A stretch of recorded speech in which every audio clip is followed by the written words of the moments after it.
هاد ستوريات غادي يكونوا شويه طوال، بغيت ندوي فيهم على هاد البوز لي نايت ديال اكس 1 اكن 1 ونعطي رايي فيه اعلاميا وعلى حسب الحرفه اللي كنعرف ندير شويه بليز او اللي هي الديجيتال ودروينه كحله. من بعد هاد البوز خرجوا ناس اللي كيستغربوا وتيشوفوا كيقولوا لماذا هاد التفاهه كتنتشر في المجتمع وعلاش هاد اللعيبه وما ما يتشافوش الكتاب والصحفيين الكبار وداكشي، علاش كاين علاش المغاربه علاش الشعب باغي التفاهه. وانا عندي تحليلا لهذه القضيه، جوج ديال النقط مهمين. اولا غادي ندوي علاش هذا النوع ديال المحتوى هو اللي كينتشر، والمحتوى بين قوسين الهادف علاش ما كينتشرش بحال كيف ما كينتشر هذا المحتوى. وجوابا على هذه النقطه هذه، انا اللي كيبان ليا خلى هذا النوع ديال المحتوى ينتشر ماشي هو المحتوى في حد ذاته، وانما كيفاش طرح هذا المحتوى، الاصاله ديالو، الطريقه ديالو، ماشي الحقيقي، شحال هو حقيقي بمعنى الناس اللي تيقولوا مثلا داك اكس 1 اكس 1 كيدوي بواحد البساطه، بواحد الحقيق ما كيتصنعش، كتحس بالانرجي ديال الاحساس ديالو كيوصلك حقيقي. هذاك الاحساس كتلقى حقيقي. حنا البشر كنتعاملوا مع الاحاسيس كيعجبونا، قد ما كان الاحساس كيوصلك حقيقي قد ما كيأثر فيك، قد ما كيعجبك، قد ما كتبوزا يعني. واي احساس يعني الضحك، البكاء، الغضب، اي نوع من الاحاسيس كيوصلك حقيقي كيعجبك وكيأثر فيك وكيخليك تفاعل معاه. هذه من جهه. ومن جهه اخرى حتى المحتوى في حد ذاته بعض الخطرات كيكون كيضرب دي ليميت اللي حنا ما عمرنا ولفنا نشوفوهم في يوتيوب ولا في التلفازه. مثلا بعض الفيديوهات اللي كيكونوا نكحت اختها ثم المفاجاه، لي ليميت ديالهم كيكونوا ما عمرنا شفناهم في اليوتيوب. لي ليميت اللي كيقيسوا عمرنا شفناهم في يوتيوب ولا عمرنا شفناهم في التلفازه، اولا ما عمرنا شي واحد شفناه ناطق بالدارجه كيقولهم. مثلا شي واحد كينطق بالدارجه وكيدير هذاك الفعل اللي حنا كنشوفوا عند مراكنا وداكشي، كيكري لنا واحد الكونتراست اللي غريب عندنا كيخلينا نتفاعلوا. جوج نقاط اللي قلت انايا دابا ديال الاحاسيس وهذوك لي ليميت اللي كيتقاسوا هما بالضبط اللي ما كاينينش في هذوك المحتوى الهادف بالاساس. المحتوى الهادف كيراعي واحد الشروط اللي فيهم العقل وداكشي، كيركز على الكونتوني بزاف وكينسى لا فورم كيفاش غادي يتقال.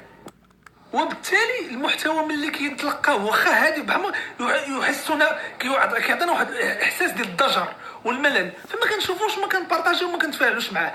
المراجل اللي غيدير المحتوى الهادف بطريقه ما كتخلينيش نحس.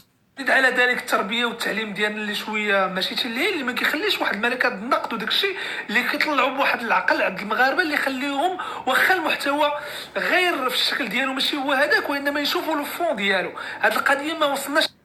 ففي الاخير كنبقاو ناس كنتعاملوا مع الاحاسيس بدرجه اولى وكيأثروا فينا وكيخليو لينا نرياجيو.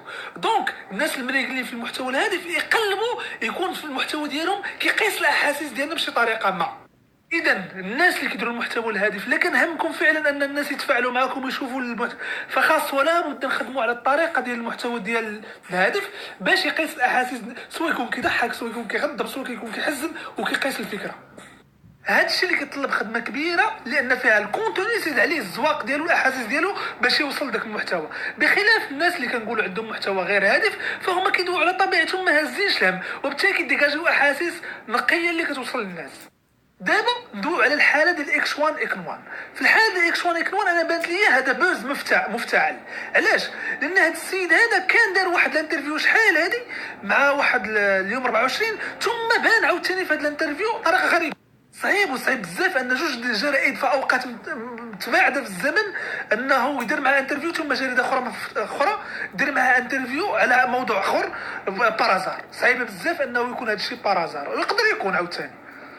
ثم الا افترضنا الجريده للمره الثانيه، حيت الاولى دارت معها في العيد الكبير، دابا هذا على اكس 1 اك 1، لو افترضنا هذا اللي دارت مع اكس 1 اك 1 دارت الانترفيو سالينا وداروا الناس وصفقوا، علاش جرائد اخرين مشاو عنده كيديروا معها لي زانترفيو الا لا كان مستهدف فعلا؟ انا كيبان ليا بواحد الطريقه واقيلا متعمده، اشك ماشي سير، متعمده تكريا داك لافه ديال بولدوناج لونساتها الجريده الاولى ومشات شي جريده اخرى باش تكريا عن عمد، تكريا داك بولدوناج باش بدا كيدوي على الناس ولا باس. ولكن دابا السؤال علاش ما الغايه ان هذا البوز تكريا عمدا؟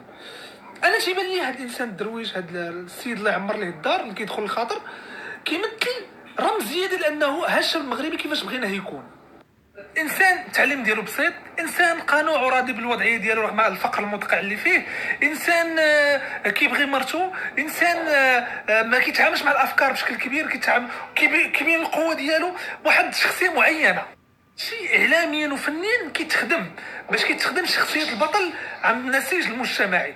قد ما كان ديك شخصيه البطل عند النسيج المجتمعي معينه، قد ما كتخدم واحد المصالح بلوز او ثقافيه سياسيه معينه، انفلونسي الناس باش يكونوا ها هو القدوه ديالكم، هو هذا هو الانسان هذا هو المواطن اللي زوين اللي بنا. والدليل هو البنات ولاو كيبغيو انهم يتزوجوا باكس وان اكس وان على الموديل القديم. طبعا هادشي الناس صناع الفن واللي كيكتبوا السيناريو اللي كيفهموا هادشي مزيان، وتفهموا انه صناعه البطل مهمه في التاثير على المجتمع، وهذا الشيء هو اللي كيكري واحد الجماليه عند المجتمع اللي كتتبعها، اللي كتاثر طبعا على افكاره وعلى حركاته وعلى سكناته. المهم هذا هو هذا هو التحليل ديال هاد النقط هذا. عاوتاني نقدر نكون غلط كما نقدر نكون صائب، انا غير قدرت والله اعلم على حسب الاحداث وتهلا.